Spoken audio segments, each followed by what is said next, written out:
Ok, merci Aurélie. Juste Donc on va Loïc, Oui, excuse-moi, juste Loïc, avant de commencer, une toute petite question qui nous est demandée. Est-ce que la présentation sera envoyée à la fin du webinaire? oui, bien sûr, elle sera transmise, autant celle de Christian Planès du pôle mer Méditerranée que la mienne seront transmises à l'ensemble des inscrits.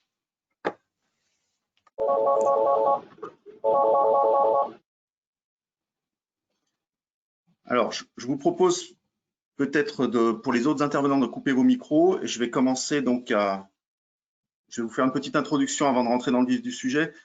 Quelques éléments de contexte.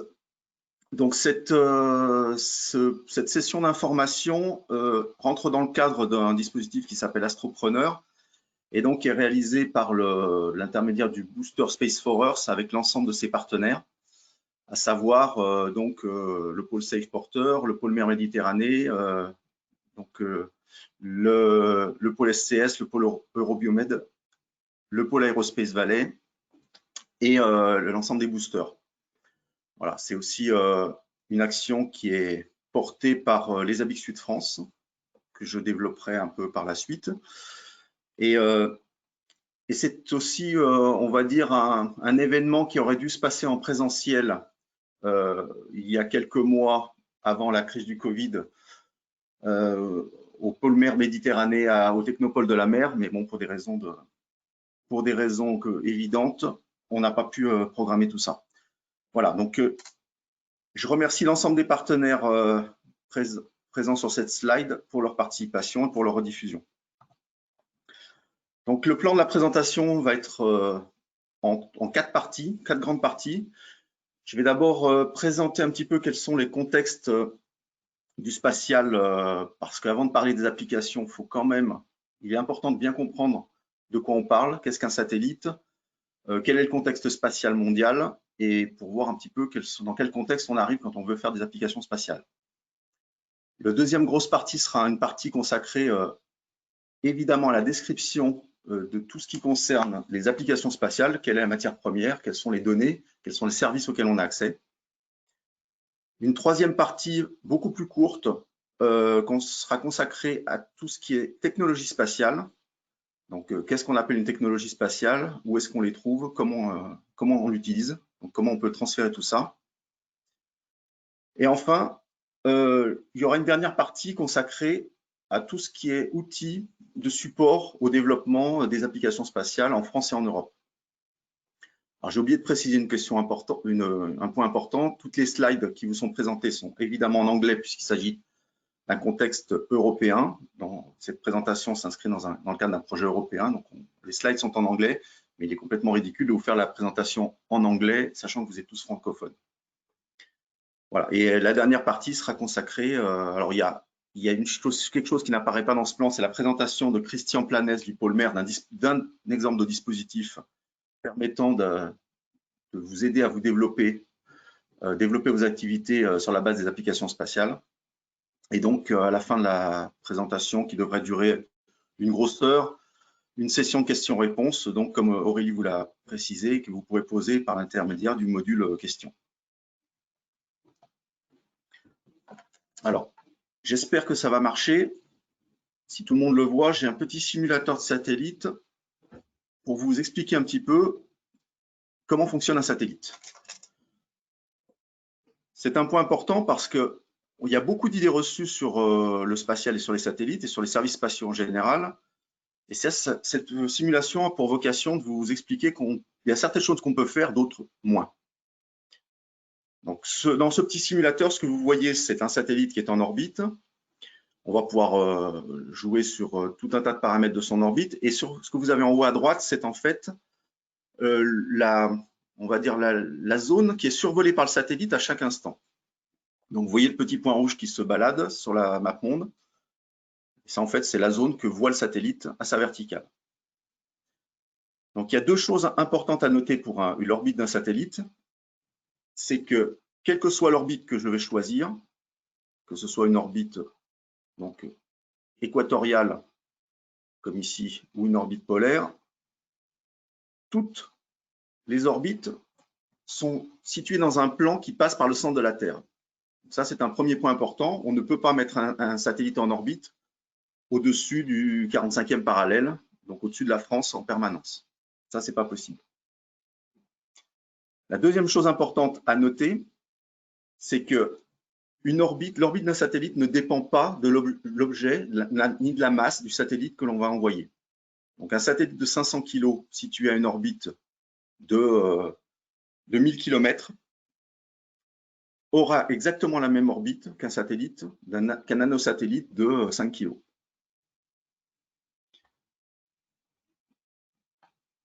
Voilà. Concernant les différentes orbites, donc là je me mets sur une orbite équatoriale. Donc vous voyez que le point rouge se déplace le long de l'équateur. On va noter aussi que quand je diminue l'altitude du satellite, donc là je suis passé, je ne vois pas l'altitude. Ah, inclinaison, je me remets en orbite équatoriale. Si je diminue, là je suis à 25 000 km, si je diminue l'altitude, qu'est-ce qui va se passer? Le point rouge accélère.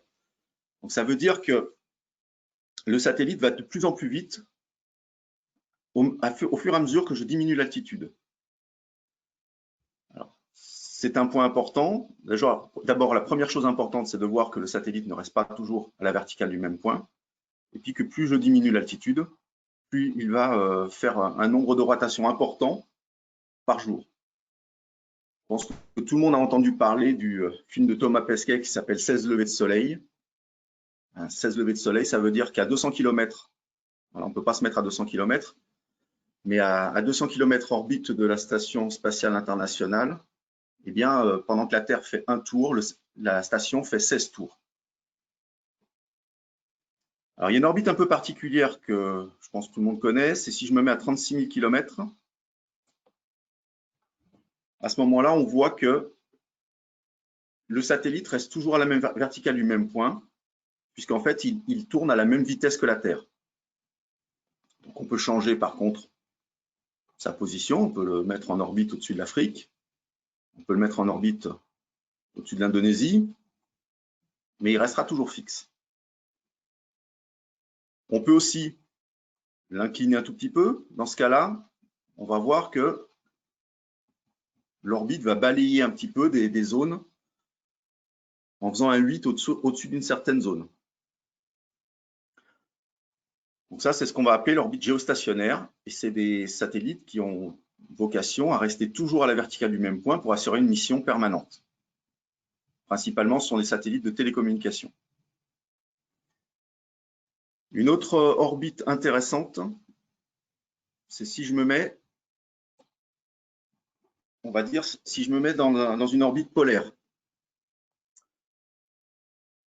Alors, je vais changer l'altitude. Donc là, ce qu'on voit, et on le reverra après, c'est que le petit point rouge, il balaye du nord au sud des zones relativement larges. Et qu'à un moment ou à un autre, il va toujours passer à la verticale d'un point de la planète. Ça, c'est important, c'est une chose qu'on reverra après, c'est plutôt lié aux satellites d'observation. Voilà, donc il y a deux choses à se rappeler.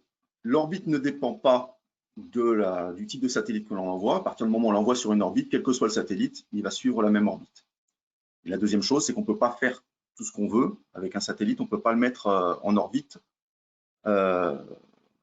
On ne peut pas le mettre dans une orbite qui ne passe pas par le centre de la Terre. Voilà pour ce qui est du... Donc cette petite animation, vous pouvez la retrouver sur le lien qui est sur la droite de la slide, que vous aurez lorsqu'on vous enverra la présentation. Parce qu'évidemment, la présentation, vous n'aurez pas l'animation dans le fichier.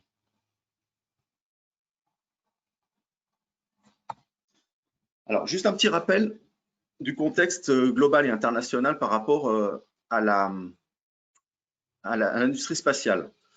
Au XXe siècle, il y a en fait, ce que vous aviez, la vision que vous aviez des services spatiaux, c'était une version enfin, le commun des mortels avait une vision très partielle et très indirecte de ce qu'on pouvait faire avec un satellite.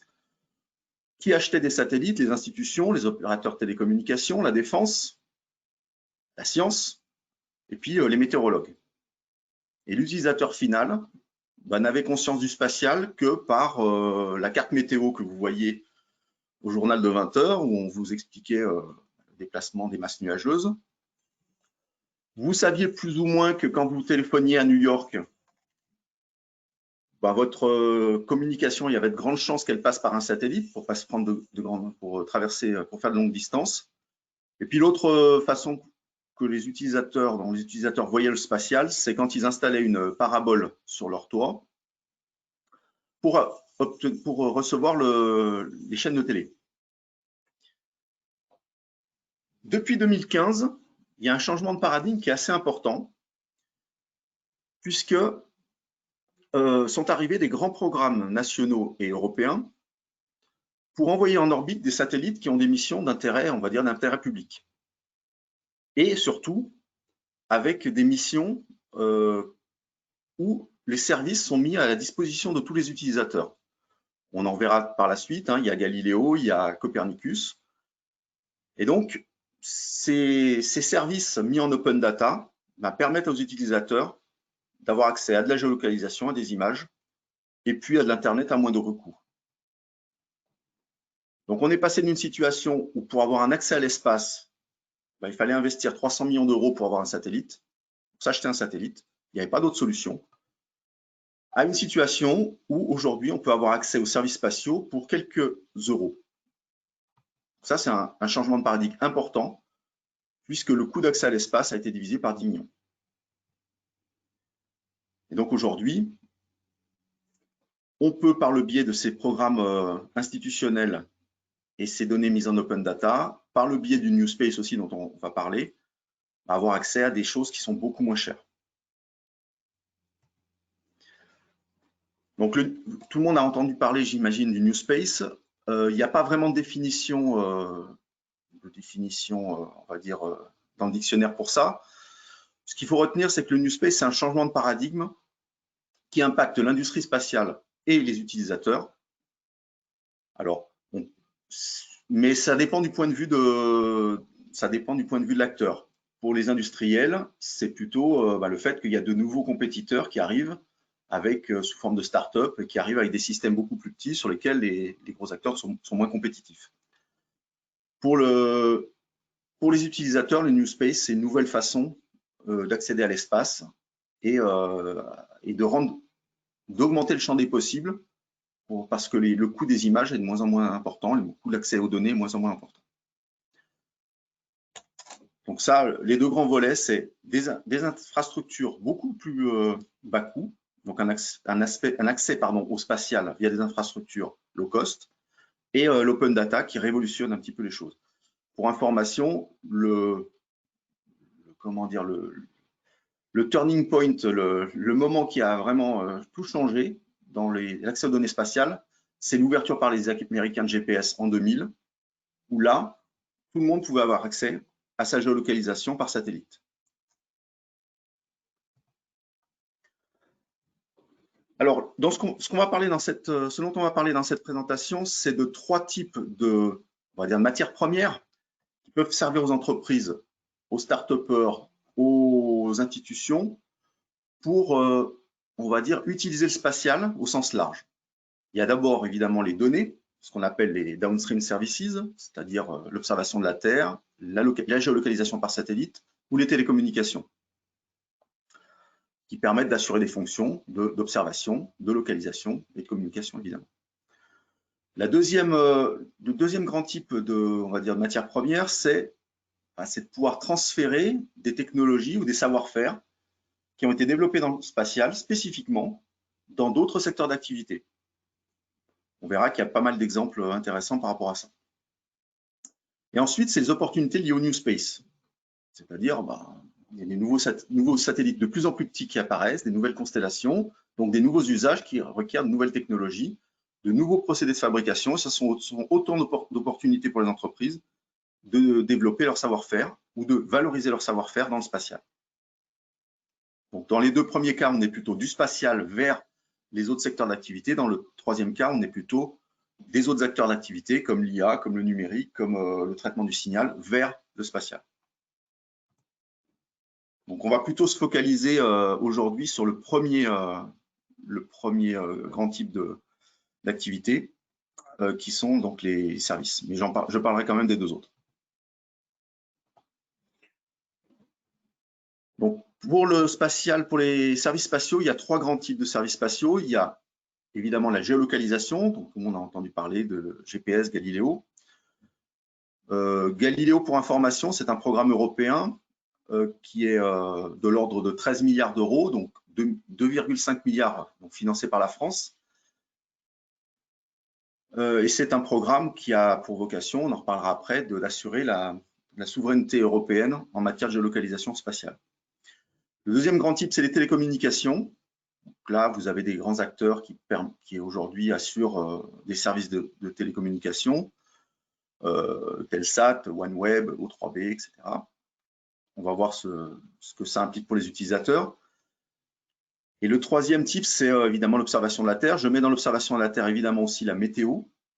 Et dans ce service d'observation de la Terre, vous avez le grand programme européen Copernicus, qui permet, dont on va reparler, qui permet d'avoir des données d'observation de la Terre accessibles à tout un chacun. Un programme, pour information, de 8 milliards d'euros, financé par l'Europe et par l'ESA. On va commencer par l'observation de la Terre, c'est le plus gros morceau. Dans l'observation de la Terre, on a deux types de missions qui sont assez différentes en termes de réalisation, mais aussi très différentes en termes de modèle économique. On a ce qu'on appelle l'acquisition permanente et récurrente. Ça, c'est typiquement le modèle du programme Copernicus, avec les satellites qui sont Sentinelle-1 ou Sentinelle-2. Donc Sentinelle-1 qui va plutôt regarder dans le domaine du radar, qui va regarder la Terre dans le domaine du radar, et Sentinelle-2 qui va regarder dans le domaine de l'optique et du visible. Donc on va voir après avec une petite animation comment ça se passe. Le deuxième mode d'acquisition, c'est un mode d'acquisition programmé, c'est-à-dire que là, vous commandez des images. Vous n'avez pas des données d'observation qui sont générées automatiquement, c'est que vous avez quelque chose qui vous intéresse, vous avez un moment et un lieu précis qui vous intéresse, et à ce moment-là, vous demandez à l'opérateur de vous prendre une image et de vous l'envoyer. Et donc là, vous imaginez bien que le coût n'est pas tout à fait le même que dans l'acquisition récurrente et permanente. Alors là, j'ai un petit film qui va j'espère que ça va fonctionner, qui vous montre la différence entre l'acquisition récurrente et permanente. Donc ça, c'est un satellite qui s'appelle Sentinelle, Sentinelle-2, et on voit que à intervalle de temps régulier, il vient balayer la surface terrestre. Et donc, au bout d'un moment, comme vous voyez sur la petite animation, eh ben, il aura vu toute la planète dans son ensemble. Et après, il repart dans le même sens, enfin, il continue sa mission et il effectue exactement la même chose. Donc là, vous avez des données qui sont acquises en permanence, qui sont stockées et qui sont rafraîchies à peu près tous les 2, 3, 4 jours. On verra après pourquoi ça peut varier. L'acquisition programmée, donc là, je vais passer à la deuxième vidéo. Et je vais avancer un tout petit peu. Donc l'acquisition programmée, vous avez un satellite qui est agile. Donc on est capable de l'orienter et on est capable de lui faire suivre un trajet et d'acquérir les images juste celles qui nous intéressent. Donc là, vous voyez qu'on est passé au-dessus de la Grande-Bretagne. On est au Nord-Pas-de-Calais, on va faire un tour en Bretagne, un petit coup en Alsace, un petit coup dans le Massif central, un petit coup dans les Pyrénées. Et puis à chaque fois, on fait des acquisitions là où il y a les petits carrés jaunes. Donc là, on appelle là, c'est un satellite qui s'appelle Pléiade. On appelle Airbus, on dit, voilà, moi j'aimerais bien avoir comme acquisition le sud de l'Espagne, tel jour à telle heure. Et donc dans ces cas-là, on vous envoie les images que vous avez commandées Mais vous allez voir après que les coûts ne sont pas tout à fait les mêmes que pour Sentinel. Donc la grosse différence entre les deux, c'est aussi les volumes de données qui sont acquis. Pour Sentinel, pour Copernicus, vous avez l'ensemble des données Copernicus satellites qui représentent à peu près 5 pétaoctets de données par an. Ça équivaut à peu près à 5000 disques durs, donc à peu près 5 gros armoires de stockage par an. Donc sur l'acquisition programmée, vous pouvez avoir à la fois accès à des données que vous achetez, que vous commandez, ou à des images, ce qu'on appelle des images d'archives, des images que quelqu'un d'autre a commandées, mais sur lesquelles vous voulez avoir un accès. Mais dans les deux cas, il y a un coût. Alors que Sentinel, donc le programme Copernicus, toutes les données sont libres et gratuites. On va voir après que ce n'est pas si simple que ça, pas parce qu'elles sont libres et gratuites que c'est facile d'en tirer de l'information. Alors, hop. Donc, qu'est-ce qu'on peut voir avec un satellite d'observation? On peut avoir accès à ce qu'on appelle de l'image panchromatique, c'est-à-dire c'est une image en échelle de gris, où on récupère toutes les couleurs de l'image, c'est-à-dire de l'infrarouge au proche ultraviolet, et on fait une image avec tout ça. C'est un petit peu, on récupère tout, et puis on fait une image la plus riche possible. Il y a ensuite ce qu'on appelle l'image hyperspectrale. L'image hyperspectrale, ce qu'il faut comprendre, c'est une image extrêmement enrichie par rapport à une image classique que vous avez. L'image que vous avez sur votre ordinateur est une image en rouge, vert, bleu, donc il y a 3 canaux. Là, c'est comme si vous aviez, au lieu d'avoir 3 canaux, vous en avez 8. Donc vous avez beaucoup plus d'informations, l'information est beaucoup plus riche et il y a des choses que vous ne voyez pas avec rouge, vert, bleu que vous pouvez voir avec 8 bandes de fréquence. On verra après des exemples. Ensuite, il y a l'imagerie radar. L'imagerie radar, son intérêt, c'est que on a accès aussi à d'autres types d'informations. Et surtout, le plus important, c'est que cette imagerie, elle passe à travers la couverture nuageuse.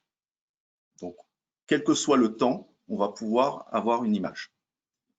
Il y a ensuite l'altimétrie et son équivalent en milieu marin qui s'appelle la bathymétrie. Donc là, vous avez un radar qui vous donne l'altitude d'un point et qui vous fait des modèles numériques de terrain. Et la bathymétrie, c'est la même chose, mais pour la profondeur des océans. Ensuite, il y a un autre point qu'on va voir qui est extrêmement intéressant pour les usages, qui est l'interférométrie radar.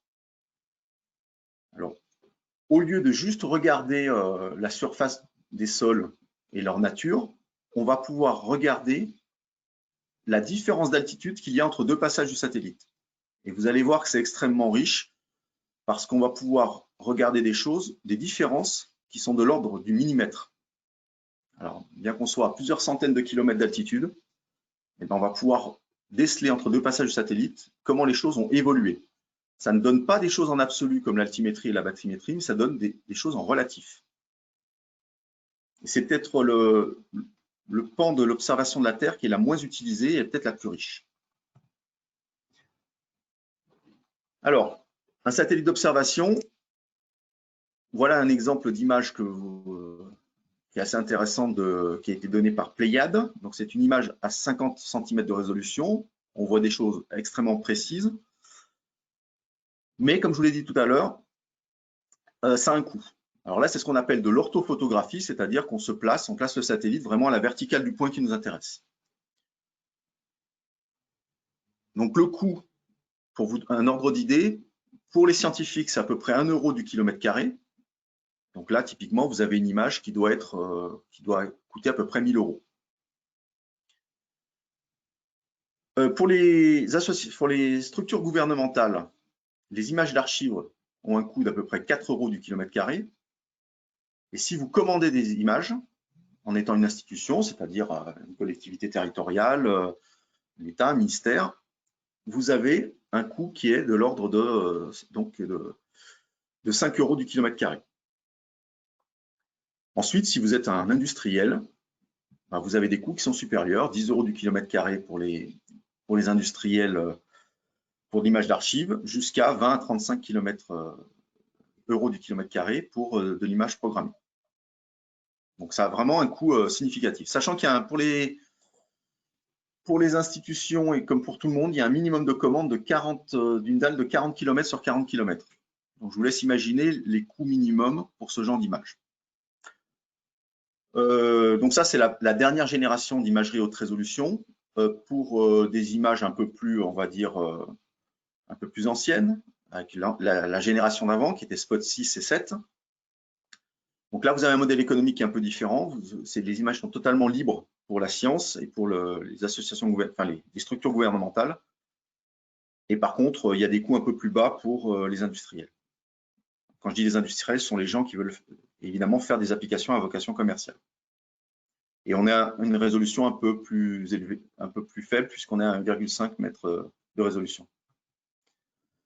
On peut aussi regarder les choses avec un satellite type Pléiade, non plus en orthophotographie, mais on peut regarder avec un angle. Donc là, c'est une image du viaduc de Millau, où on voit les piles de pont, on voit le tablier et les piles du pont, parce qu'on n'est pas complètement à la verticale du point. Ça peut être intéressant pour faire, par exemple, de la reconstruction 3D. On va voir après. L'imagerie perspectrale. Ce que vous voyez ici sur cette image, c'est un grand feu de forêt à Cape Town, en Afrique du Sud. En optique, on aurait du mal à voir la différence entre la végétation qui apparaît en rouge, ici sur l'image, et le feu de forêt qui apparaît en noir. Mais l'imagerie perspectrale permet de faire la différence entre de la végétation et une zone brûlée, beaucoup plus clairement que si on était en optique pure. Un autre exemple de service que l'on peut faire avec un satellite d'observation, on peut faire de la stéréophotographie, c'est-à-dire prendre un même point avec plusieurs points de vue et faire une reconstruction en 3D. Là, vous avez par exemple une mine à ciel ouvert, je crois aussi en Afrique du Sud. Et ça permet d'avoir en absolu des altitudes et donc avoir des codes couleurs différents suivant les altitudes. Donc ça permet de suivre un petit peu l'évolution de la mine. Alors, on verra après qu'on peut le faire de façon beaucoup plus précise en termes d'évolution avec de l'imagerie radar interférométrique. Voilà, comme je disais tout à l'heure pour l'hyperspectral, en fait, le fait d'avoir énormément de canaux d'information, c'est-à-dire jusqu'à 8, voire même jusqu'à 12, ça peut permettre d'avoir accès à des nouveaux types d'informations et mettre les choses un peu ce qu'on appelle en fausse couleur. Donc là, ce que vous voyez en rouge, ce sont des champs de blé qui sont mûrs. Et ce que vous voyez en vert, ce sont des champs de blé qui ne sont pas mûrs. Donc on peut faire la différence entre de la végétation avec, par exemple, un fort taux de chlorophylle et faire la différence par rapport à un autre champ où la chlorophylle est un peu moins présente. Chose qu'on ne peut absolument pas faire en optique. En optique, un champ de blé reste un champ de blé. On ne peut pas faire la différence entre les deux. Donc ça, c'est une imagerie qui est extrêmement enrichie et ça fait partie des choses que l'on peut voir. On peut voir aussi des choses comme le taux de plancton en milieu marin. On peut voir des choses extrêmement riches.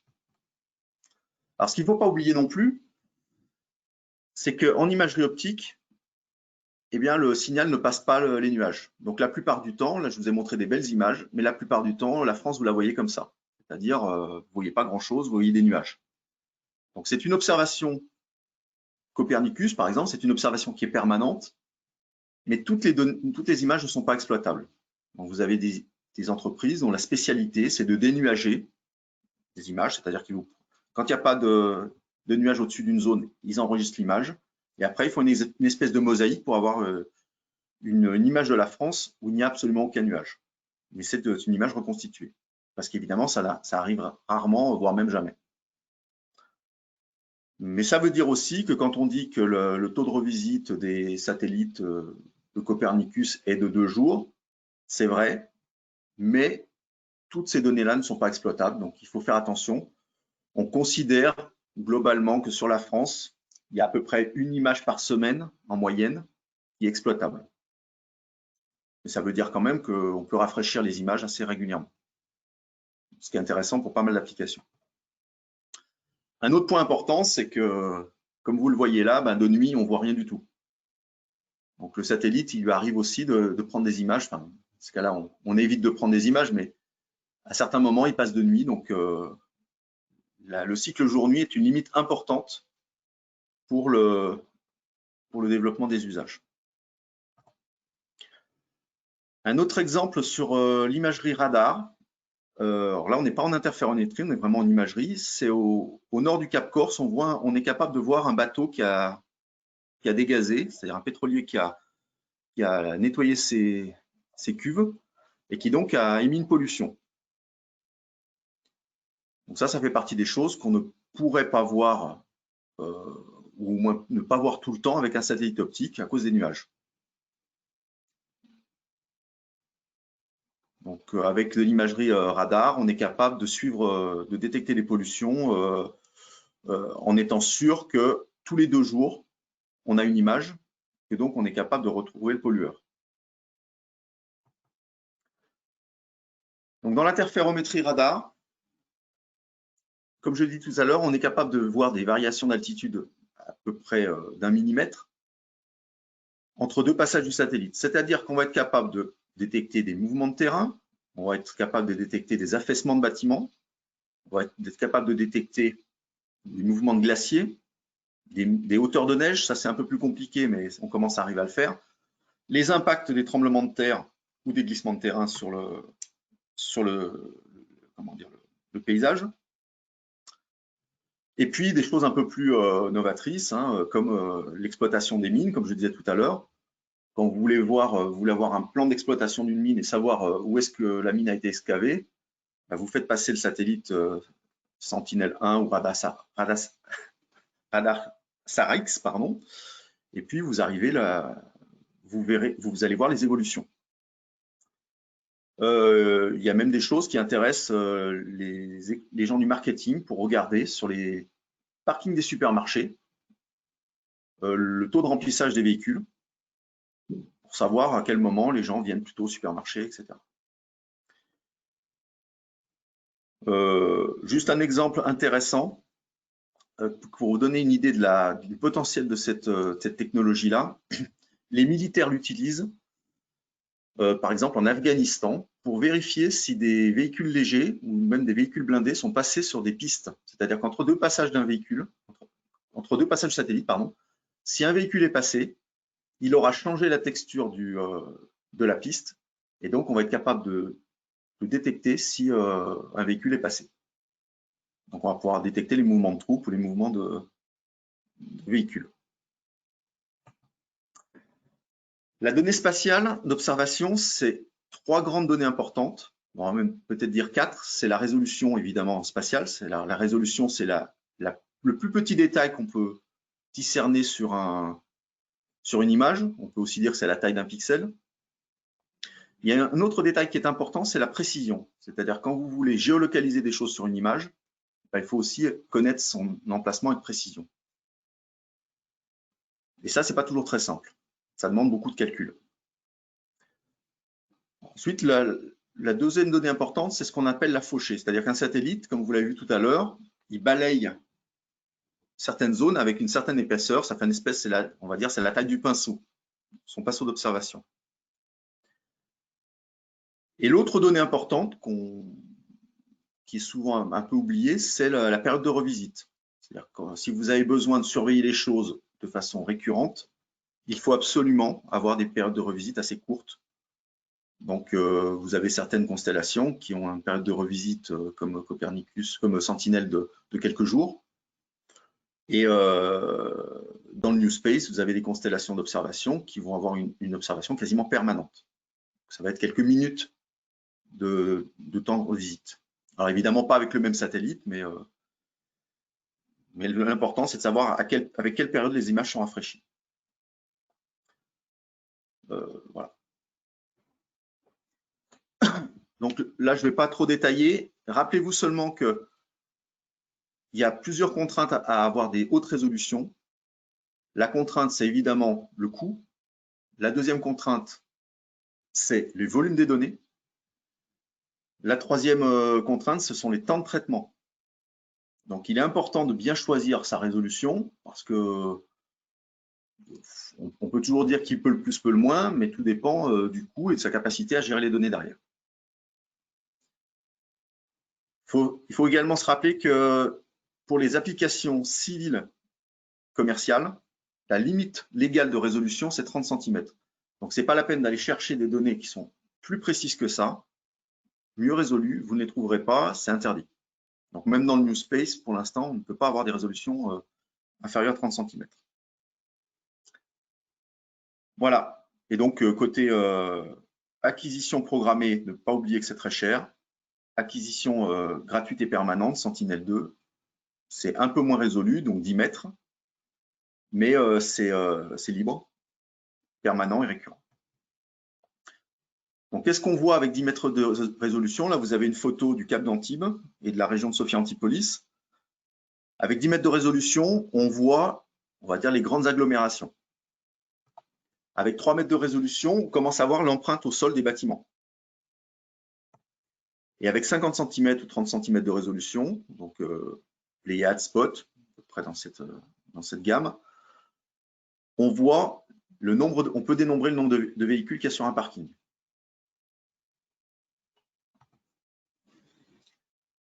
Alors, une rapide slide sur le programme Copernicus. Le programme Copernicus, c'est 6 types de, on va simplifier, hein, c'est 6 grands types de satellites qui vont donner des informations génériques.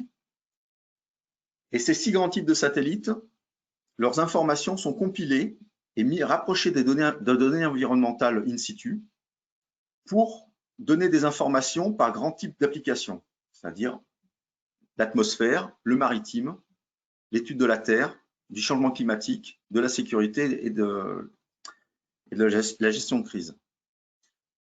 C'est un programme qui a une couverture mondiale, donc vous pouvez trouver des données de partout.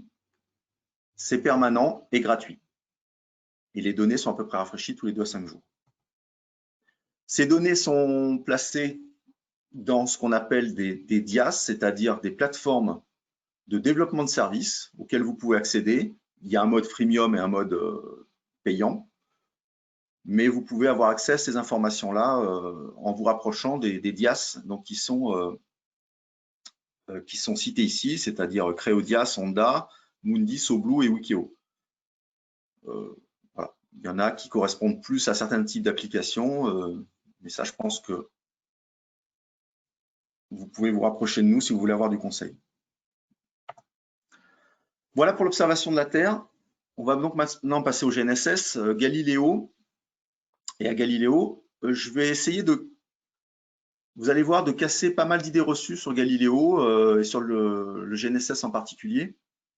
Et vous montrer que ce n'est pas totalement que ce que l'on perçoit, que ce que l'on entend un peu partout.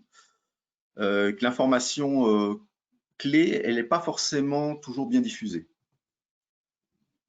Donc, pourquoi Galileo? La première raison du développement de Galileo, c'est une non-dépendance à la géolocalisation de l'Europe.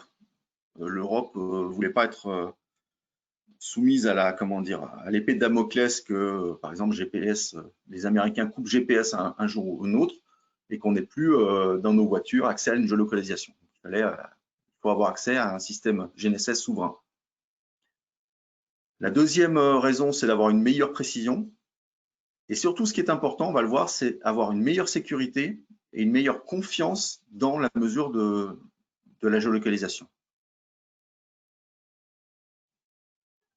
Donc, c'est des nouvelles fonctions, qui permettent d'avoir accès à de nouveaux usages pour les compagnies européennes. Vous allez voir que c'est assez large.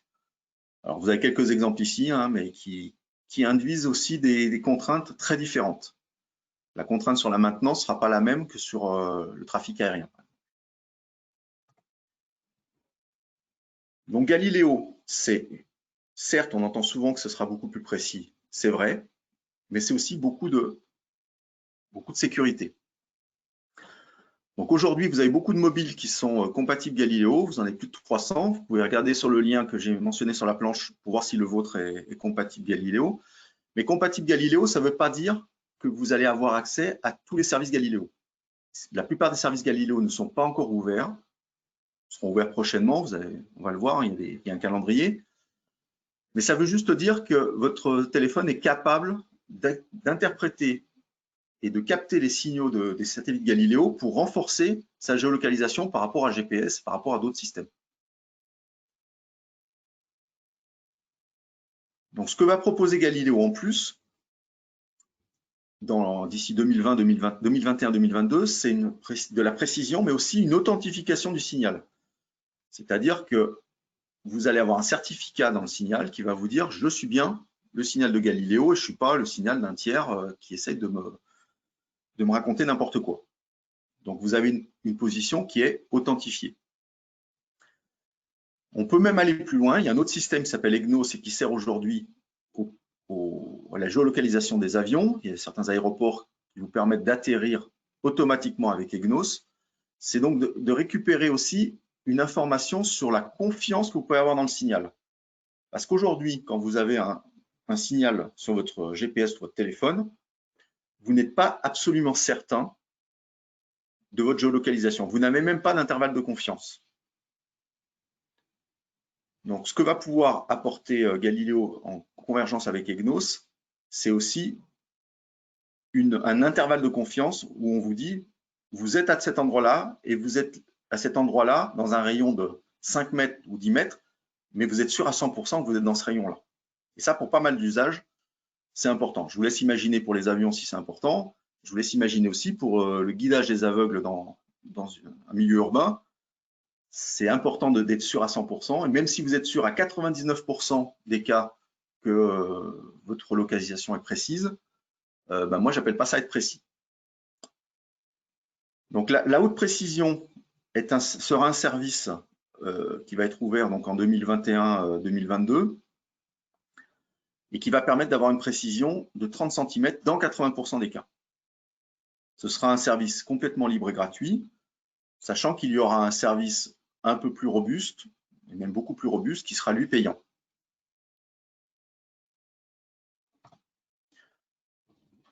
Donc, par rapport à l'authentification du signal Galileo, ça va apporter 3 types de renforcement. Le premier type de renforcement, c'est la sécurité des utilisateurs par rapport à, on va dire, un hacker qui va vous donner une fausse position. Je vous laisse imaginer sur un avion, sur un drone, indiquer une fausse position, ça peut introduire pas mal d'accidents.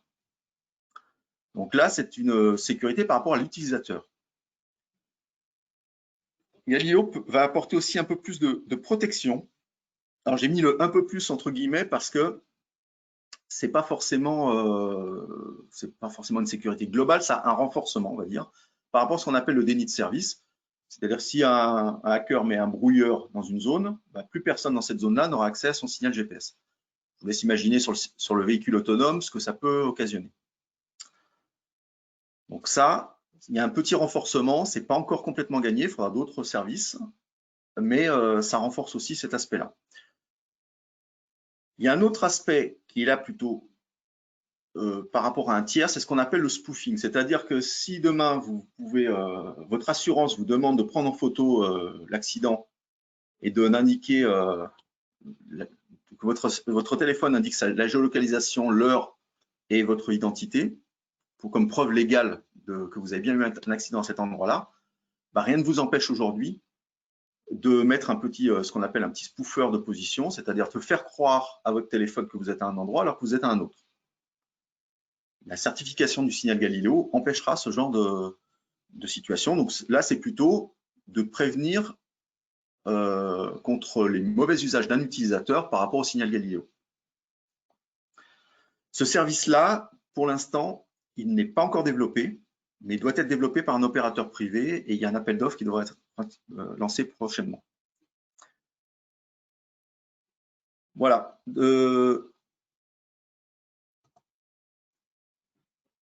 Donc, par rapport aux nouveaux usages, vous l'avez compris, il y aura beaucoup de renforcement, en particulier en milieu urbain.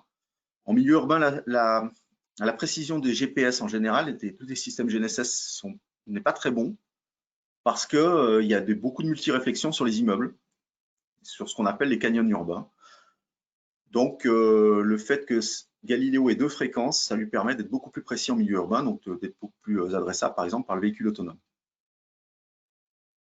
Le Galileo aura aussi un temps qui vous permet d'accéder à la mesure qui est beaucoup plus court, et donc d'avoir des usages beaucoup plus rapidement, enfin, comment dire, des usages où vous avez une nécessité, à partir du moment où vous demandez la mesure, d'avoir accès à l'information beaucoup plus rapidement.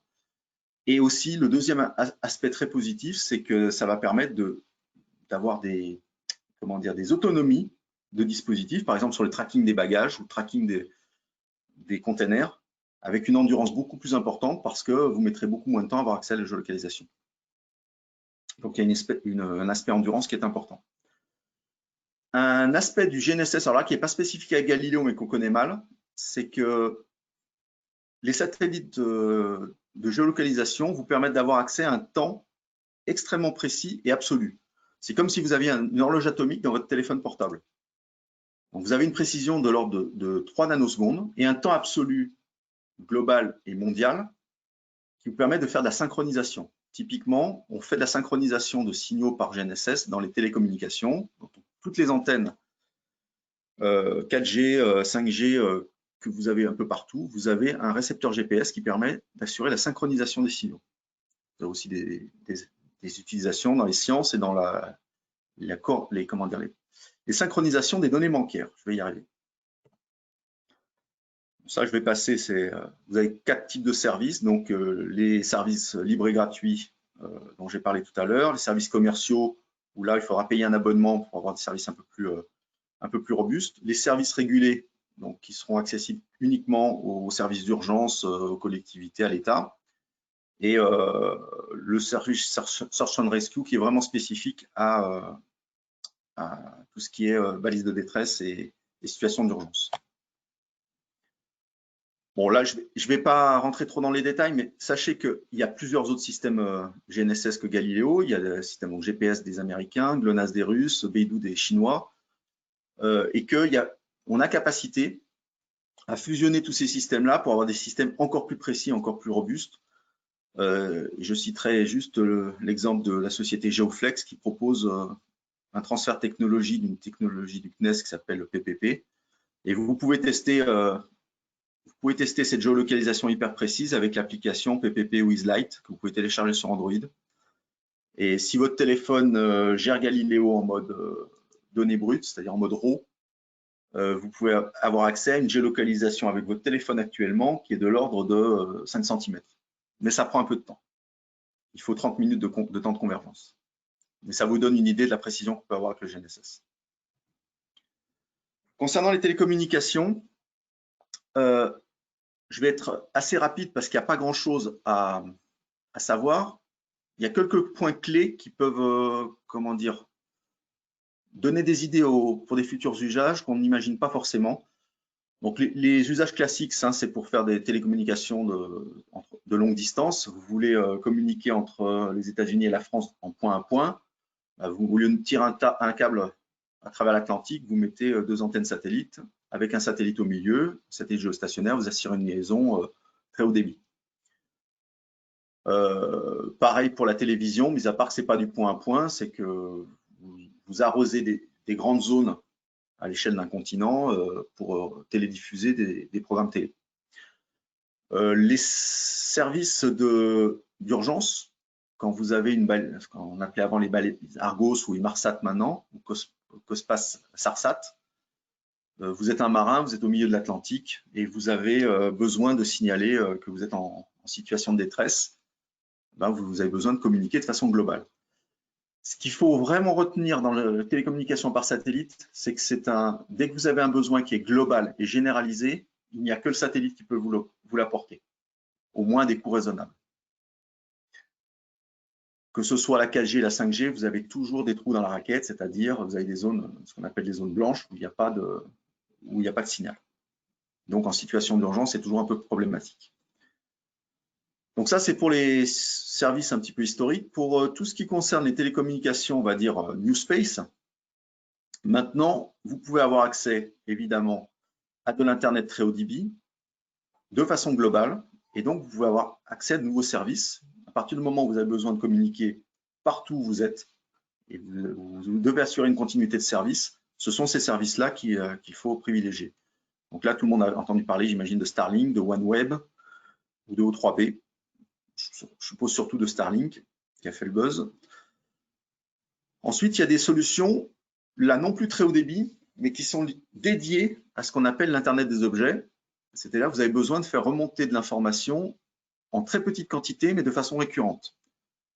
Donc là, vous avez des sociétés comme IoT ou Kineis qui proposent des services d'IoT global. Vous n'êtes pas comme avec le LoRa ou avec le Sigfox. Il y a certes peu de zones non couvertes, mais il y en a quand même. Donc pour certains usages, on ne peut pas se permettre d'avoir des zones non couvertes.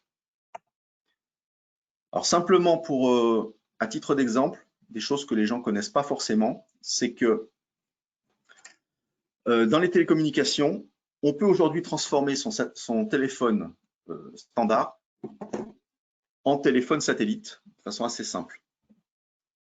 Il suffit de rajouter un petit sabot Bluetooth à votre téléphone, avoir un abonnement chez un opérateur satellite et avoir accès donc de façon globale à une communication.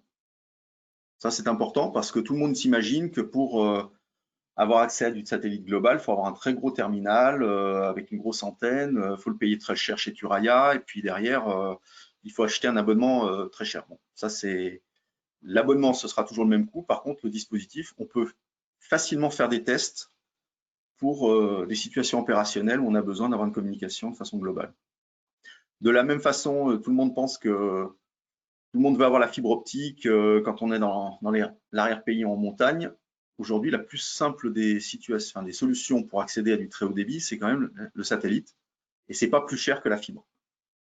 Il y a des offres, là vous voyez les tarifs. Donc ça aussi, c'est pour casser des idées reçues sur le coût des communications par satellite. Donc en gros, ce qu'il faut retenir, c'est que les télécommunications par satellite, c'est de l'Internet partout, de l'IoT partout, et des services communicants, qu'on va appeler des smart apps, de façon globale. Voilà pour les... Je crois que le temps a passé extrêmement vite. Je vais juste faire un tout petit focus sur les technologies spatiales, qui est donc le deuxième vecteur de transfert, enfin d'utilisation du spatial dans des applications transversales. Alors, je ne vais pas détailler toutes les technologies, mais je vais donner quelques exemples. Dans un satellite, vous avez énormément de technologies de pointe. Vous avez des choses dans les matériaux procédés. Vous avez des choses dans les environnements radiatifs ou dans la gestion du vide. Vous avez des choses également dans la gestion de l'énergie bord, qui peuvent être réutilisées dans tout système embarqué sur la Terre. Typiquement, les premiers utilisateurs à avoir réussi à assurer une durée de vie très importante des batteries lithium, ce sont les gens du spatial. Parce qu'évidemment, on ne peut pas assurer une maintenance en orbite, donc c'est assez compliqué. Et il a fallu apprendre à faire en sorte qu'une batterie lithium tienne plusieurs années sans perte de performance. Donc quand aujourd'hui on vous dit votre téléphone portable, il ne faut jamais le laisser en dessous de 20% de charge et il faut éviter de le charger au-delà de 80%, c'est le domaine de fonctionnement des satellites aujourd'hui. Un satellite utilise sa batterie entre 20% et 80% et par ce biais-là, on arrive à avoir une durée de vie extrêmement importante des batteries. Il y a des choses évidemment sur tout ce qui est système embarqué, il y a des choses sur, que vous pouvez trouver sur l'intelligence artificielle, sur tout ce qui est capteur, actuateur, les antennes, tout ce qui est propulsion. Donc le principe qu'il faut retenir, c'est que les coûts de R&D dans le spatial, pour développer tout ça, sont sans commune mesure avec les coûts de R&D que vous pouvez avoir pour une application standard. Donc autant les réutiliser et utiliser ce savoir-faire pour d'autres applications. Après, ce n'est pas toujours très simple, mais il y a quand même pas mal de transferts technologiques qui existent. Alors un exemple, si vous voulez avoir une idée de transfert technologie, il y a une excellente plateforme qui existe, qui est celle du CNES, très bien vulgarisée, qui explique un petit peu les technologies développées par le CNES, à quoi elles peuvent servir. Alors, ce n'est pas une mince affaire parce que quand je vous dis, vous allez voir un brevet de du CNES ou de Thales Alenia Space sur le contrôle commande d'un satellite en poussée faible par boucle de contre-réaction, ça ne vous parle pas et ça ne vous dira pas que c'est exploitable pour un satellite sous-marin, par exemple, par rapport à un drone sous-marin, excusez-moi. Et pourtant, donc c'est tout ce travail comment dire, d'analyse fonctionnelle des technologies, de potentiel marché qui a été fait par le CNES, mais aussi par l'ESA, pour guider les utilisateurs vers le transfert de technologie. Donc ces technologies sont classées par grand type et vous pouvez les retrouver assez facilement. Le lien, je crois qu'il y a des liens hypertextes dans la présentation, donc quand vous cliquez dessus, ça marche. Après, il y a d'autres sources, évidemment, pour valoriser les technologies spatiales. Vous avez, donc on a dit le CNES, l'ESA, vous avez les SATT, où il y a aussi beaucoup de technologies spatiales qui peuvent être valorisées. Vous avez des instituts comme l'ONERA, comme Mines ParisTech, les observatoires. Donc, vous avez les liens dans la présentation. Si vous voulez jeter un coup d'œil, il y a pas mal de choses à valoriser. Après, il y a évidemment, de façon plus globale, le site de l'INPI avec EspaceNet, où vous pouvez aller voir les brevets. Mais enfin, c'est pas très simple si on n'est pas un spécialiste de la propriété industrielle pour analyser un brevet. Un brevet n'est pas un mode d'emploi pour l'utilisation des technos, c'est un acte de propriété. Donc, c'est pas tout à fait la bonne fonction. Voilà. J'en ai fini pour la partie présentation on va dire des matières premières du spatial. Je vais juste assez rapidement vous présenter les dispositifs de support pour vous aider, pour aider les entrepreneurs, pour aider les entreprises à innover, pour aider les gens à monter des projets qui sont développés actuellement.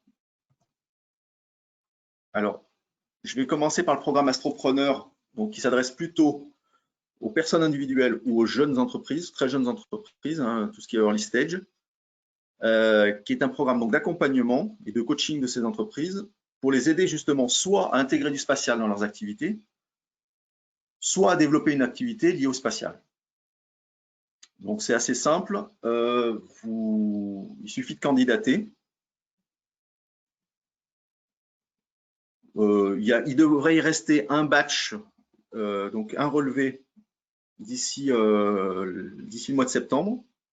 Et une fois que vous avez candidaté, à ce moment-là, le programme va vous attribuer un coach et vous avez droit à 50 heures maximum d'accompagnement, soit technique, soit business, pour donc développer votre projet, soit votre projet de création d'entreprise, soit votre projet d'intégration de technologie dans votre activité si elle n'est pas relative au spatial. Alors, même si c'est un programme qui est en fin de course, il devrait se terminer à la fin de l'année, ça reste quand même une priorité des boosters et des ABIC Sud France de vous accompagner. Donc, même si le programme est terminé, on trouvera toujours un moyen pour vous accompagner, peut-être pas à hauteur de 50 heures, mais le message, c'est qu'il y a des dispositifs pour aider les gens à qualifier et à consolider leurs idées jusqu'à la création d'entreprise. Bon, les ABIC Sud France, je vais aussi passer très rapidement parce qu'il y a une présentation spécifique de tous les dispositifs qui va être faite par les ABIC Sud France très prochainement. On vous mettra le lien dans la présentation. Mais ce qu'il faut retenir, c'est que les ABIC Sud France, ça s'adresse aux entreprises déjà créées de moins de 5 ans, qui s'appuient déjà sur un accélérateur ou un incubateur membre, et qui donc ça s'adresse à 3 types de secteurs d'activité, soit le transfert de technologie, c'est-à-dire vous êtes une entreprise du médical, vous voulez prendre une technologie du spatial et vous voulez la transférer dans vos activités médicales, par exemple sur les matériaux procédés, on le voit assez souvent, eh bien à ce moment-là, vous êtes éligible. Si vous utilisez tout ce qui est ce qu'on a décrit tout à l'heure, c'est-à-dire les applications spatiales, GNSS, observation de la Terre, télécommunications, vous êtes aussi éligible. Et il y a un nouveau segment, c'est tout ce qui va participer au développement, ce qu'on a appelé du New Space, c'est-à-dire des petits satellites ou des nouveaux usages. Donc tout ce qui va être technologie clé, intelligence artificielle, matériaux procédés, réduction des coûts de fabrication, tout ça, ça rentre aussi dans le cadre de les ABIC Sud France. Donc ce qu'il faut retenir, c'est que c'est un réseau extrêmement important en Europe maintenant. très dense, donc possibilité aussi de nouer des partenariats avec d'autres sociétés. Et faut dire les choses très clairement, vous êtes un peu les chouchous du CNES et de l'ESA quand vous rentrez dans ces réseaux-là. Et nos chouchous à nous, évidemment. Donc, pour pouvoir candidater, il faut être une entreprise, comme j'ai dit, de moins de 5 ans, avoir une connexion avec le spatial, être localisé en… Bon, ça, c'est moins critique actuellement, mais il faut bénéficier déjà du support standard d'un autre membre d'un autre incubateur membre, parce que les ABIC vraiment se focalisent sur le segment spatial et vous n'avez pas forcément besoin que du segment spatial pour vous développer. Donc, qu'est-ce que ça apporte? Ça apporte, c'est peut-être un des rares accélérateurs qui apporte du financement, hein, c'est-à-dire que l'ESA et le CNES vous apportent 25 kg € pour vous aider à développer votre projet. En principe, BPI abonde à la même hauteur. Donc, vous avez 50 000 €. Ça vous apporte surtout du coaching, du support technique de l'ESA et du CNES, et surtout et aussi un label, ce qui est important pour pas mal d'entreprises, un label ESA qui vous permet de bien marketer vos technologies. Voilà, je vais passer très rapidement là-dessus. Voilà, aujourd'hui, c'est l'état le nombre d'entreprises qui sont rentrées dans l'incubateur, surtout le sud de la France, pardon. Vous voyez qu'il y en a quand même pas mal. Je crois qu'il y en a 70 actuellement. Ça, je vous laisserai regarder. C'est pas les domaines applicatifs qui sont concernés. Voilà. En conclusion, sur les dispositifs de support, je crois que le domaine du spatial et de ses applications est un des domaines les mieux dotés en termes de, on va dire, en termes de dispositifs de support. C'est-à-dire que vous êtes accompagné toujours par les mêmes personnes ou toujours par les mêmes points d'entrée depuis votre idéation projet jusqu'à votre presque capital développement quand vous êtes une entreprise de plus de 100 personnes. Donc, au début, vous avez des programmes comme Space Endeavor qui vous permettent d'analyser les technologies, qui permettent de réfléchir avec vous, d'avoir une espèce de brainstorming sur votre projet. Derrière, vous avez des dispositifs comme Astropreneur qui vous permettent de faire de la maturation. Ensuite, la donnée de sortie souvent d'Astropreneur, c'est de vous permettre de rentrer dans un incubateur standard. Et une fois que vous êtes dans un incubateur standard, vous pouvez rentrer dans un dispositif d'accélération type ESABIC Sud France. On peut même, quand il y a une dimension numérique, vous adosser à un autre type d'accélérateur par le biais de Space Endeavor sur le numérique. Et une fois que vous avez votre projet qui est un peu consolidé, arrive le moment de la levée de fonds. À ce moment-là, il y a des dispositifs de levée de fonds spécifiques au spatial, comme le fonds d'investissement Cosmic Capital du CNES, qui peut s'adosser à des fonds French Tech Seed, et donc et après des dispositifs régionaux d'investissement. Donc tous ces dispositifs-là aujourd'hui sont assez étroitement liés. On sait les adresser de façon conjointe, donc c'est un peu packagé et c'est beaucoup plus facile pour les utilisateurs. De la même façon, de façon un peu transversale, parce que de la maturation au développement, on a toujours besoin de monter des projets de R&D. On est capable de vous accompagner sur l'accès à des financements, par exemple Horizon 2020 ou Horizon Europe, donc les financements européens, des financements ESA spécifiques aux applications spatiales, qui est le programme BAS, par exemple, ou des programmes nationaux du PIA comme Innov, ou les PIA régions. Voilà, et un autre exemple, un dernier exemple qui est extrêmement intéressant, qui concerne plutôt, on va dire, l'internationalisation de vos produits et l'accès au marché, c'est le programme d'accès au marché Space to Waves, qui est un programme de cascade funding, qui est porté par, dont le pôle mer Méditerranée est un des partenaires. Et donc, je vais laisser la parole maintenant à Christian Planès, qui va vous présenter très brièvement ce programme-là. Christian, je te laisse la main.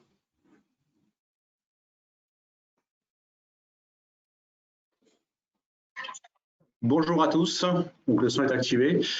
Donc, je vais juste rapidement vous présenter le programme Space to Wave. Je suis moi-même donc Christian Planès, directeur adjoint du pôle mer Méditerranée.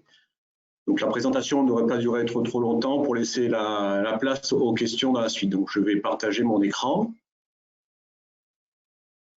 Hop, si on y arrive facilement. Voilà. Et je vais mettre en mode diapositive. Voilà. Donc, le programme Space to Wave, c'est un projet qui est cofinancé par le programme européen COSME. Il faut voir comme un dispositif d'accompagnement des PME à l'internationalisation. En fait, il doit permettre aux PME d'accéder au marché international dans le domaine des données d'observation de la Terre, et tout ça appliqué bien sûr au maritime. Voilà, pardon, c'est mieux comme ça. Donc, une mission sera organisée dans chaque pays cible afin que les PME puissent identifier et rencontrer des nouveaux partenaires commerciaux. Donc, c'est un programme qui commence en septembre 2020 sur une durée de 2 ans avec un financement européen de l'ordre de 450 000 €. C'est quoi? C'est un consortium de 6 clusters, dont vous avez la liste à l'écran. Donc Aerospace Valley, DTA, Marine Coralia, Forum Océano et le pôle Méditerranée. Donc nous sommes leaders de ce programme et bien sûr c'est pour faire le lien entre l'observation de la Terre et l'économie des bleus. Et là vous voyez les pays cibles pour lesquels nous allons monter des missions, donc le Canada, l'Afrique du Sud, pardon, les Émirats Arabes Unis ainsi que l'Australie. Sur quel domaine technique? Donc, c'est un projet qui permettra aux participants d'atteindre les marchés du maritime, bien sûr. Donc, la pêche, l'aquaculture, la surveillance maritime, la protection et risques côtiers, la montée des eaux, les infrastructures portuaires et les trafics maritimes. Et dans ce tableau, vous voyez les opportunités qui ont été définies sur les 4 pays. Donc, vous voyez que la pêche et l'aquaculture ont des fortes probabilités d'affaires sur les 4 pays. En revanche, le transport maritime, on voit que le Canada aujourd'hui, et ce n'est pas vraiment dans la ligne de mire. Donc, il y a des opportunités énormes et il faut en profiter. Donc, rapidement, comment se passe ce programme en 3 phases? Donc, une activité de préparation à l'international, une organisation des missions et aussi le suivi de l'internationalisation, pardon de bafouiller, sur la durée. Et donc, ces 3 phases, ça va être quoi? Donc, mettre en place une méthodologie des actions à préparer, faire un appel à manifestation d'intérêt pour sélectionner les PME qui vont venir avec nous, faire des formations sur mesure pour préparer l'international et bien sûr aussi faire des missions d'enquête avec les clusters afin de mieux préparer les missions. La deuxième phase, c'est la préparation, l'organisation, pardon, à l'international. Donc, ce sont des missions de jumelage dans les 4 pays, l'internationalisation des PME sélectionnées avec des missions de 4-5 jours, des B2B, des visites techniques, des événements de réseautage et encore une fois, l'établissement des réseaux concrets avec les clusters internationaux. La dernière phase, c'est le suivi de l'internationalisation dans la durée, donc le suivi des PME, la promotion de l'alliance Space to Wave auprès des différents clusters et adhérents, et bien sûr l'optimisation de la durée des collaborations initiées. Donc, je ne veux pas aller plus loin dans cette présentation. Moi, ce que je vous propose, c'est de revenir vers nous si vous êtes intéressé par ce dispositif. Donc, vous avez à l'écran mes coordonnées, donc Christian Planès, avec mon mail. Et nous avons un service Europe qui s'occupe spécifiquement de tous les appels européens. pour lequel nous sommes bien sûr complètement disposés à participer avec vous. Donc, n'hésitez pas à revenir nous voir. Voilà. Merci de votre écoute. On t'entend pas, Loïc.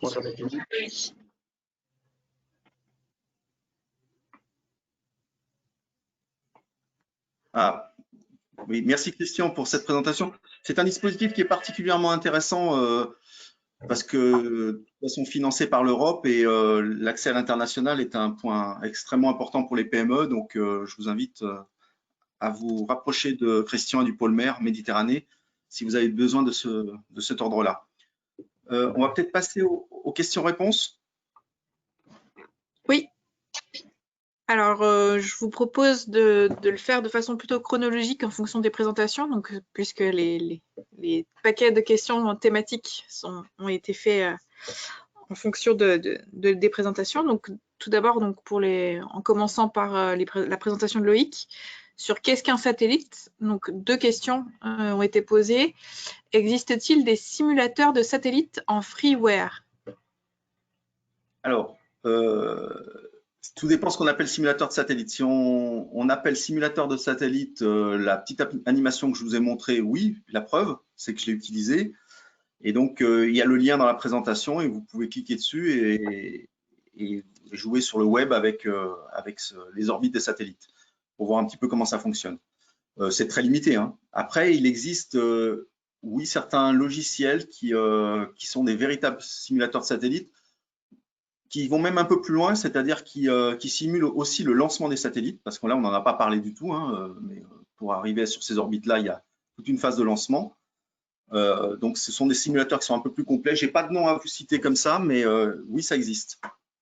Ouais, tu as répondu du coup à la question. C'était sur la première partie de ta réponse. D'accord. Ensuite, comment se passe la priorisation des commandes satellites programmées? C'est-à-dire, comment un industriel priorise-t-il les commandes qui lui sont passées pour l'acquisition d'images si plusieurs commandes sont concurrentes en termes d'orientation du satellite pour la prise de vue? Alors, déjà, il y a un début de réponse, c'est que si les militaires sont toujours prioritaires sur tout le monde.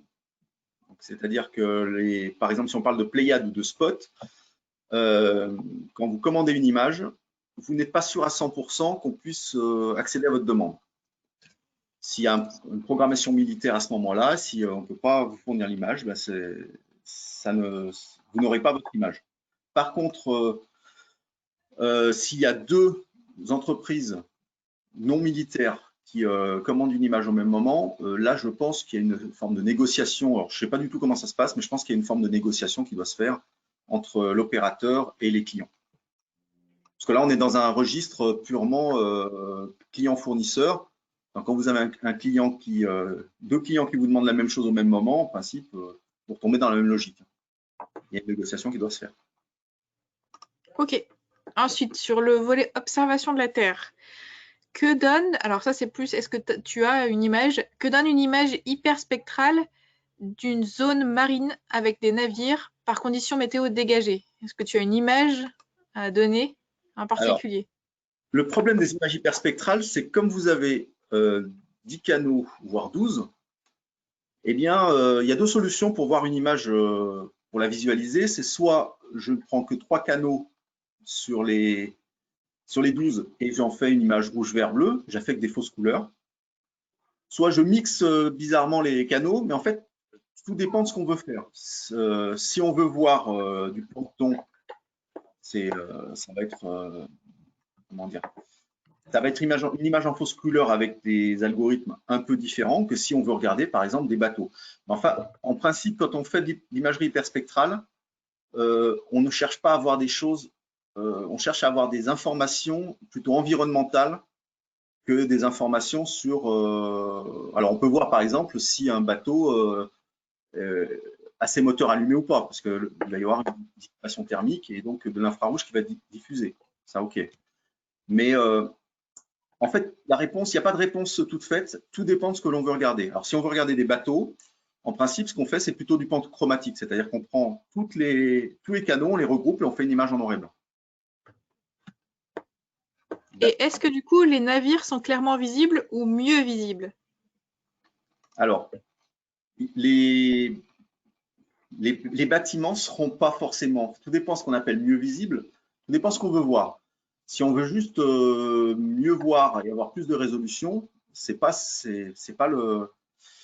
n'augmente pas la résolution. Hein, l'objectif ici, pardon, excuse-moi, c'est de détecter tout mobile sur la surface de la mer. Alors, de toute façon, si on veut mieux détecter, il faut monter en résolution. Alors après, il y a des choses qui sont peut-être moins visibles. Si par exemple on veut regarder, je sais pas, des choses qui sont plutôt sous l'eau, oui, l'hyperspectral va apporter quelque chose parce qu'il y a des longueurs d'onde qui vont mieux passer la surface de l'eau que d'autres. En fait, l'hyperspectral, il faut le voir comme une image vraiment enrichie, mais enrichie en termes d'information, pas de résolution. Et il est précisé là dans les commentaires, c'est aussi avec des algorithmes d'IA.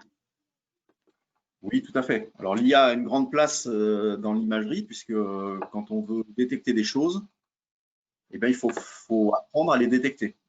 Il faut avoir ce qu'on appelle des vérités terrain, c'est-à-dire confronter une image, enfin des dizaines, voire des milliers d'images satellites à des situations où effectivement, il y a effectivement sur l'image des choses que l'on souhaite détecter. Ok. Ensuite, donc toujours dans ce volet-là, sur le volet résolution, au moment où tu as parlé des résolutions des caractéristiques principales des données spatiales, la période de revisite est également améliorée par, c'est une question, est-ce que la période de revisite est également améliorée par la largeur de la fauchée? Alors, oui, évidemment, plus la fauchée est importante, plus on va revisiter une même zone régulièrement. C'est-à-dire que les satellites très haute résolution, en principe, ont une période de revisite plus longue que les satellites qui ont une large fauchée. Donc, un Pléiade va… Bon, alors ça c'est si on a un seul satellite, mais on n'a jamais qu'un seul satellite, c'est-à-dire que la période de revisite, en fait, on a 2 satellites qui passent à intervalles de temps réguliers des mêmes zones. Voilà, donc là, c'est avec un seul satellite, évidemment que la fauchée va importer. Mais en principe, on compense ça en mettant plusieurs satellites. C'est la réponse, c'est celle-là. Ok. Ensuite, pour le GNSS, comment être sûr que le spoofing ne sera plus possible? Le système est certainement plus performant et résistant au spoofing, mais la même chose était dite pour le système GPS, et du leurrage et brouillage est ultra facile à réaliser. De ce fait, est-ce que ce sera la même chose ne risque pas d'arriver pour le spoofing? Non, parce que là, c'est la certification du signal Galileo qui va être qui est gérée même à bord du satellite. C'est-à-dire qu'il y a un encryptage. Et en fait, ce qu'on va avoir dans notre téléphone, c'est un certificat. Comme on a un certificat pour payer ses impôts, qui va en fait assurer la véracité de l'information entre l'identité du dispositif qui a reçu le signal, l'heure à laquelle il a reçu le signal, ça c'est inclus dans le signal Galileo, et la géolocalisation qui a été calculée. Donc tout ça sera crypté. Il y aura une clé d'authenticité qui sera générée. Et donc, on pourra interroger un serveur, d'après ce que j'ai compris, hein, on pourra interroger un serveur en disant est-ce que ces informations qui m'ont été données sont véridiques ou pas. Donc, en fait, ce sera géré sous forme d'un certificat. Ok. Donc, ce n'est pas vraiment géré par le système Galileo en lui-même, mais par contre, c'est l'authentification du signal Galileo qui va permettre de faire tout ça. Alors, il y a une question qui est apparue en parallèle sur les données de Copernicus. Est-ce qu'il est possible de voir, donc elle en anglais la question, mais the organic matter concentration as total organic carbon and or nitrogen concentration dans les eaux in the water bodies at the river or at the sea. Il pense en particulier à des décharges, des flux de décharges industrielles dans la mer. Alors normalement, alors ça faut voir que de quel type, mais normalement, oui, justement, on peut faire par spectroscopie. En fait, le fait d'avoir du hyperspectral, ça permet de faire un peu de la spectroscopie, c'est-à-dire d'avoir une signature des éléments qui sont présents dans l'eau ou sur la Terre. Alors, quand on parlait de la chlorophylle tout à l'heure, c'est un peu la même chose avec les entités chimiques qui peuvent être présentes dans l'eau. Après, il faut voir plus précisément de quel type de substance on parle, mais potentiellement, la réponse est plutôt oui. Ok. Et la dernière question sur le volet technique et sur la télécommunication, est-ce qu'il est possible d'expliquer ce qu'est une orbite héliosynchrone? Alors, une orbite héliosynchrone, c'est plutôt lié, d'ailleurs, c'est plus lié à l'observation de la Terre qu'aux télécommunications. C'est en fait, le satellite souvent en héliosynchrone, il est en orbite polaire, et ça permet de revoir le même endroit dans les mêmes conditions. C'est-à-dire que vous revisitez un même lieu sur la Terre dans les mêmes conditions d'éclairage que lors du passage précédent. C'est beaucoup plus facile après pour recalibrer les images et avoir des images qui sont comparables. Donc en fait, le problème de l'orbite héliosynchrone, c'est juste d'être synchronisé avec le cycle jour-nuit. Ok. Ensuite, les questions qui vont suivre sont sur donc, les supports pour aider au montage de projets. Et donc voilà, sur toute la fin des présentations. Sur Astropreneur, est-ce que le programme va être prolongé au-delà de 2020? Alors, non. Le programme en tant que tel ne sera pas prolongé au-delà de 2020. Le programme tel qu'il est financé actuellement par la Commission européenne, parce que ce que j'ai obligé de dire aussi qui est important, c'est que c'est un programme totalement gratuit et totalement financé à 100% par la Commission. C'est-à-dire que si quelqu'un souhaite rentrer dans le programme, pour lui, le coût est de 0. Donc le financement arrive à échéance. Il est même pas forcément certain qu'on ait encore un relevé, mais la démarche restera la même, c'est-à-dire que si ce n'est pas par le programme Astropreneur, si vous nous dites j'ai un projet de création d'entreprise et j'ai besoin de développer mon projet, de calibrer un peu mon idée, on trouvera les dispositifs. Aujourd'hui, on est en train de mettre en place tout un tas d'autres dispositifs dans le cadre également un autre cas des Copernicus Relay. Mais les boosters peuvent le faire, on peut le faire aussi avec les incubateurs. Donc, le message, c'est si vous avez vraiment un projet ou une idée, rapprochez-vous de nous, peu importe le dispositif, on le trouvera. Ok. Juste en complément par rapport à la question précédente sur les orbites héliosynchrones, est-ce qu'il y a une utilité pour la gestion de l'énergie des satellites avec une orbite héliosynchrone? Alors, une utilité, c'est-à-dire, j'imagine que ce qu'on est en train de dire, c'est qu'il y a plus souvent le soleil qui va éclairer les panneaux solaires et donc ce sera plus facile d'avoir de l'énergie bord. Ça, très honnêtement, je ne suis pas certain. Enfin, en tout cas, ce n'est pas la vocation particulière. Pour le rechargement des batteries ou autre. Ok. Si on revient du coup sur les aides au montage, donc ensuite pour les ABIC, il y avait quelques questions. Est-ce que déjà en introduction, il est possible de reciter les partenaires locaux des ABIC Sud-France, s'il te plaît? Oui, bien sûr. Bien sûr. Alors les partenaires locaux, ça tout dépend de ce qu'on appelle local, parce que j'imagine qu'il y a des gens qui sont connectés un peu partout. Les partenaires de l'ESABIC Sud-France, c'est, on va dire au niveau structurant, c'est le CNES, le Pôle Aerospace Valais pour la région sud-ouest, pour le sud-ouest de la France et pour le sud-est, donc le Pôle Safe. Et ensuite, les partenaires qui sont les plus importants sont les incubateurs et pépinières qui sont capables d'accueillir des projets. Alors, je vais essayer de les citer tous sans en oublier aucun. Vous avez l'incubateur PACA Est sur le sud-est de la France. Vous avez des incubateurs qui sont aussi associés. Ils sont donc l'incubateur Impulse du côté de Marseille, l'incubateur Inizia en Corse. Vous avez également en Rhône-Alpes l'accélérateur Gate One, la pépinière et l'incubateur Savoie Technolac, donc Savoie Grand Lac, pardon, donc à Chambéry. Ensuite, sur le sud-ouest, vous avez à Toulouse, vous avez Nouveau. Vous avez à Bordeaux Techno-Ouest. Estia, Nubo, Théogone, issus de Strasbourg. Ah. Alors, il y a aussi Strasbourg. Peut-être, excuse-moi, peut-être que tu auras un lien auquel on pourra rediriger avec tous les partenaires. De toute façon, sur la présentation, il y a un lien, oui, exactement. Mais en Ok. local, si on parle du sud-est de la France, c'est principalement l'incubateur PACA-Est. C'est le Ok. point d'entrée. En tout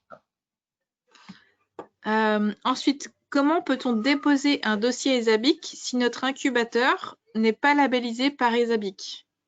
On parle en particulier ici de BIC Innov de Nîmes, sachant qu'une entreprise ne peut être membre que d'un incubateur. Alors, le bon réflexe, c'est de toute façon venir voir un des partenaires de l'incubateur. Donc, Nîmes, ça peut être l'incubateur de Montpellier, Cap Omega, ça peut être nous. De toute façon, on trouve des solutions. Donc, soit en faisant des partenariats avec les incubateurs dans lesquels sont les projets. Mais l'idée n'est pas de dépeupler les incubateurs pour les ramener dans les incubateurs membres de l'ESABIC. Hein. On trouve toujours des solutions et l'idée, c'est que le maximum d'entreprises puissent bénéficier du dispositif d'accélération ESABIC. Donc, la conclusion, c'est vraiment appeler les représentants de l'ESABIC pour trouver des solutions. C'est très rare qu'on en trouve pas. Et du coup, ça va également avec la question suivante qui est sur quel type de financement pouvons-nous avoir si nous sommes une ETI? Et oui, parce qu'en termes de financement, c'est un peu plus compliqué. Alors évidemment, les ETI, on ne va pas les accompagner pour, pour la création d'entreprise ou pour même le transfert de technologie. Par contre, il y a énormément de programmes. J'ai cité par exemple le programme BASS de l'ESA, qui est piloté par le CNES en France. Ces financements-là sont accessibles aux ETI. Ils sont même accessibles aux grands comptes. Donc aujourd'hui, une entreprise qui a envie d'intégrer, même si c'est un grand groupe, hein, même si c'est quelqu'un qui, je sais pas, qui fait du bâtiment, un grand groupe qui fait du bâtiment, un Bouygues dit aujourd'hui, moi j'aimerais utiliser de la donnée spatiale pour faire du suivi de chantier. Il y a des financements spécifiques pour développer cette activité-là. À l'Europe, en France, c'est tout l'intérêt des boosters et des pôles en particulier, c'est d'ingénierer tout ça pour trouver les bons guichets de financement par rapport à la problématique du porteur. Ok. En parlant d'internationalisation, quelle est la possibilité d'utiliser les ressources satellitaires d'autres pays, notamment des États-Unis en tant qu'entreprise européenne? Alors, pour être très clair, il y a des accords internationaux liés à l'open data. Par exemple, Copernicus, les données Copernicus sont accessibles partout dans le monde. Enfin, partout dans le monde, avec les États-Unis, etc. Donc, vous retrouvez les données Copernicus, par exemple, sur Amazon Web Services, etc. De la même façon, on peut avoir accès à des données américaines à partir du moment où elles ont été… il y a un accord commercial qui a été émis entre agences. Donc là, je ne pourrais pas les citer de façon exhaustive, mais oui, il y en a. Il y a des données. Alors, je peux citer par exemple un jeu de données qui est très intéressant, c'est le JAXA, l'agence spatiale japonaise, vient de mettre en open data des données d'interférométrie, enfin des données radar. Donc elles sont accessibles aujourd'hui en open data. Ok. Voilà, donc il faut regarder. En fait, c'est très compliqué. Il y a quand même pas mal de jeux de données. Ça, c'est presque, enfin, c'est une affaire de spécialiste. Là, moi, je suis en limite de compétences, mais on peut regarder avec des spécialistes de la donnée en fonction du besoin de l'entreprise. Il n'y a aucun problème. Ok, merci. Et donc la dernière question, et après il y aura d'autres petites questions bonus qui sont arrivées entre-temps, mais plus techniques. Donc juste pour finir sur les dispositifs actuels, donc pour Christian, est-ce que les ETI sont éligibles pour le Space to Waves? Non, Space to Wave est uniquement réservé aux PME au sens légal du terme européen, donc en dessous de 250 personnes, je crois, monsieur Larsson. Et le financement, pour une question à laquelle je peux répondre et qui n'a pas été posée, c'est quel est le financement de Space to Wave? En fait, Space to Wave prend 50% du prix, enfin du coût du voyage ou des missions dans les pays ciblés, sachant que tout le reste, tout ce qui est préparation, tout ce qui est formation, tout ce qui est coaching, est complètement gratuit. Donc 50% du coût de la mission ou des missions dans les pays visés. Voilà. J'espère que j'ai répondu à la question. Merci pour les précisions. Parfait. Je pense que vous avez bien répondu. Donc, il reste là 3 petites questions bonus de dernière minute donc, qui ont été posées. Donc, la première, c'est quelles sont les différences entre les photos gagnées par avion et satellite par rapport à une image processing? Y a-t-il quelques bénéfices d'utiliser les images obtenues par satellite? Alors, le principal bénéfice d'utiliser les images satellites, c'est quand vous faites une campagne d'imagerie aérienne, ça coûte cher. Puis vous le faites une seule fois et vous ne le faites pas tous les 5 jours. Alors, si c'est pour faire de la cartographie, c'est ce que fait l'IGN par exemple, on lance une campagne d'imagerie aérienne, c'est pas un problème. Lorsqu'on veut voir des choses qui évoluent dans le temps, ce qu'on appelle des séries temporelles, il n'y a que le satellite qui peut l'apporter. Alors, on peut aussi faire des choses par drone, mais ce qu'il faut retenir par rapport à l'imagerie aérienne, c'est que l'imagerie aérienne, c'est beaucoup plus précis. Enfin, beaucoup plus précis. Oui, on arrive à avoir des résolutions centimétriques qu'on n'a pas avec le satellite, mais c'est one shot, c'est-à-dire qu'on le fait une fois et après, on ne peut pas avoir de série temporelle. D'ailleurs, juste quand même pour information, pour pas mal de gens qui cherchent de la très haute résolution, si vous voulez voir ce que c'est que de la très haute résolution de façon globale, sur la région sud, toutes les données je crois que c'est à 10 cm de résolution, sont disponibles gratuitement sur le site de l'IGN. Vous avez toute la région sud, et je crois qu'il doit y avoir il y a quelques régions qui ne sont pas concernées, mais quasiment toutes les régions françaises sont couvertes avec de la donnée très haute résolution. Ce n'est pas de la donnée satellite, mais ça y ressemble. Mais si on veut se faire la main là-dessus, c'est peut-être plus facile qu'avec des données satellites. On mettra le lien dans la présentation sur le site de l'IGN. Alors, par contre, pour le maritime, pour Christian, c'est un peu moins intéressant parce qu'il n'y a pas les données maritimes. Il n'y a que les données terrestres. Il y a moins de cartes IGN en maritime, en effet. La deuxième question, c'était quid du coût IoT hors Europe? LoRa très compétitif en France. Je ne suis pas sûre d'avoir bien. Je prends la question. C'est-à-dire que l'avantage de l'IoT par satellite, c'est qu'où qu'on se situe dans le monde, on va payer le même coût du service. Le service, il est global. Il n'y a pas de raison de le payer plus cher quand on est en Afrique que quand on est en France. Enfin, comment dire, quand notre dispositif qui communique est en Afrique ou en France. Je ne parle pas du client, je parle du dispositif. C'est vrai que LoRa, le réseau LoRa est compétitif en France, mais peut-être moins dans d'autres pays, puis moins bien déployé, puis moins dense, etc.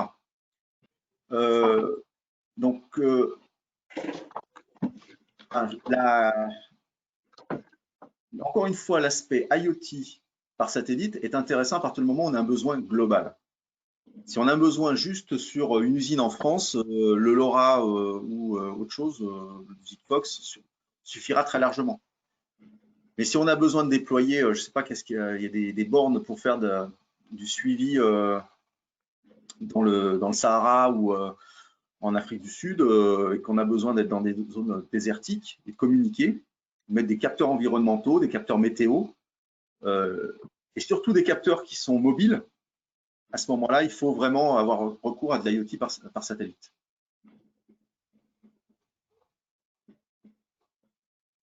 Par exemple, un commentaire complémentaire, LoRa sur un bateau, ça marche moins bien, par exemple.